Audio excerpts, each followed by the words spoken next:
Կանգնիր։ Դու գիտես, թե ում արյան շնորհիվ է Սյունիքն այսօր հայկական։ Եթե ոչ, ապա նայիր այս վայրին։ Կապանի սրտում, հզոր խուստուկ լեռան հայացքի ներքո, վեր է խոյանում Գարեգին Նժդեհի վեհաշուկ հուշահամալիրը։ Սա ուղղակի քարե կառույց չէ։ Սա հայ մարդու անկոտրում կամքի, սրբազան հավատքի և հավերժական պայքարի ամրոցն է։ Հենց այստեղ է ամփոփված մեծ զորավարի մասունքների մի մասը։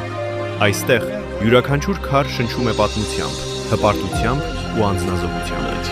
Այս նվիրական սրբավայրը այսօր էլ մեզ հիշեցնում է նրա ամենահզոր պատգամը. ով ծնկի է գալիս թշնամու առաջ, նա արժանի չէ ապրելու։ Այս հուշահամալիրը մի վայր է, որտեղ յուրաքանչյուր հայ պետք է գոնե մեկ անգամ այցելի սեփական արմատների հզորությունը զգալու և ուժով լցվելու համար։ Իսկ դու պատրաստ ես կիսվել այս տեսանյութով, որպեսզի աշխարհը ճանաչի մեր հերոսներին։ Գրիր քո կարծիքը մեկնաբանություններում և բաժանորդագրվիր էջին մեր պատմության հերոսական էջերն ու սրբավայրերը միասին բացահայտելու համար։